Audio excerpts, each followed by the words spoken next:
Farm Sim RPG fans, ready your hoes and pickaxes. Cornucopia has just entered Early Access, and it's growing into quite the action-packed 2.5D experience. While I'm not always keen on tilling the fields and harvesting my crops in the name of fun, Cornucopia does Farm Sim very well, and is so much more than your standard simulation game, even in its early form. Hey is for horses, but also, did you know that we have a Patreon? Because we do. Don't bail on this video just yet, hey jokes, but check out the link in the description below if you want to find out more about the greatest community known to indie gaming. But back to the meat and potatoes of this video, farming in the world of Cornucopia. You'll play as a mysterious figure that is found frozen in time near the dangerous old mines. With no recollection of who you are or where you came from, you begin a simple life on the farm, restoring the land and structures, tending to crops, raising livestock, and schmoozing with the locals. But did I mention those mines? Locals will warn you it's too dangerous, but something about them is just calling your name. For those that care, there's some pretty standard character customization options, but every combination is adorable.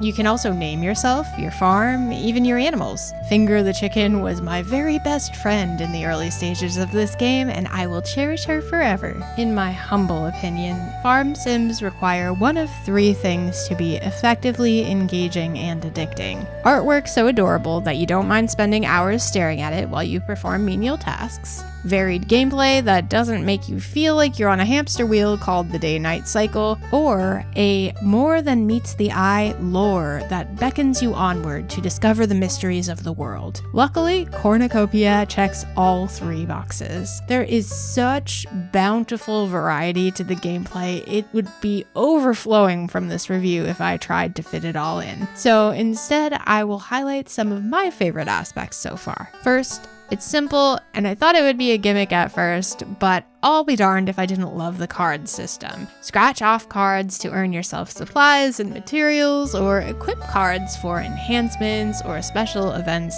or tasks. This detail may seem minuscule, but it was incredibly effective and addicting, and reminded me of the fine line between video games and gambling, and I loved it. Next, I want to touch on the combat. Yes, there's combat. Those old mines are teeming with slimes, slinky creatures, and skeletons. You'll be able to use your modest farm tools and abilities to take them out. You are able to level up your skills and even recruit your animals to fight with you, which is a fun touch as well. Then there's a day-night cycle and a seasonal cycle in this game, and the pacing feels fantastic. I didn't feel like I was rushing to complete tasks, but I also didn't feel like the day dragged on forever. It was a nice balance that was made all the more dynamic by the changing weather and a built-in calendar that listed upcoming in-game events to look forward to. Finally, I want to emphasize just how much there is to explore here. There is a simple but effective built-in map that highlights the various locations you can visit, including the bakery, the auction, the greenhouse, a store, the library, and so much more. It's quite linear in terms of navigating from point A to point B,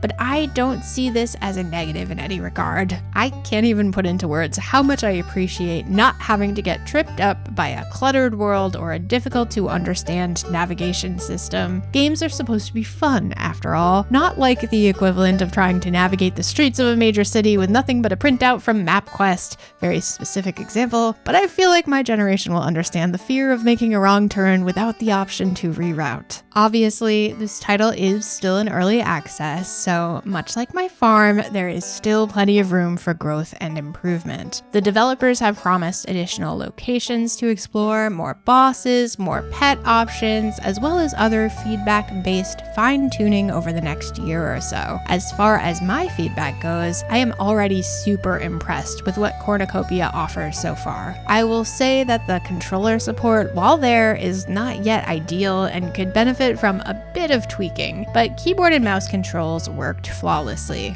It was also not super big on the platforming aspects of the game. Bouncing off of mushrooms to reach elevated platforms in the the mines was made more challenging than intended by the game's controls, but I persevered in the name of treasure. It makes sense. A platformer, this game is not. I loved how new areas were indicated by magical floating confetti when you were wandering the town, but sometimes I found it difficult to determine where doors or hallways were once inside of buildings because they weren't as clearly marked. None of this made me want to stop playing or ruined my experience by any means, but I think some small adjustments could make for an even better gameplay experience. Graphics are so stinking cute, I can't even stand it. The pixel art with the 2.5D perspective gives Cornucopia a whole lot of personality and charm. I audibly awed at each new animal I encountered and adored the portrait art of every character. Sometimes camera and perspectives could be a little bit wonky, but I'll sacrifice perfect camera angles for such an adorable art style any day. Speaking of putting on the charm, let's talk briefly about the soundtrack before we wrap things up here. This soundtrack is every bit as charming as I hoped it would be, and then some.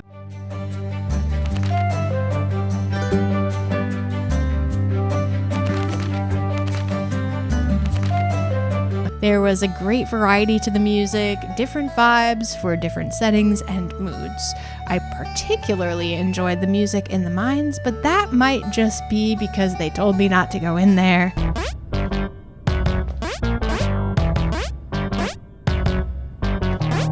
Lend an ear to this soundtrack, you won't be disappointed. Cornucopia is a farm sim, yes, but it is so much more than that. I found it instantly engaging, adorable, and intriguing, and I absolutely cannot wait to see what more lies ahead for this amazing early access title. That's right, maybe farming sims are finally growing on me. Thank you for watching, and while you're hanging out, remember to like and subscribe so you can give a voice to the voiceless in gaming. And don't forget to check out patreon.com/idreamofindiegames. Become a patron to get some corntacular perks like Discord access, exclusive live streams, shoutouts, and more. Your community is waiting for you.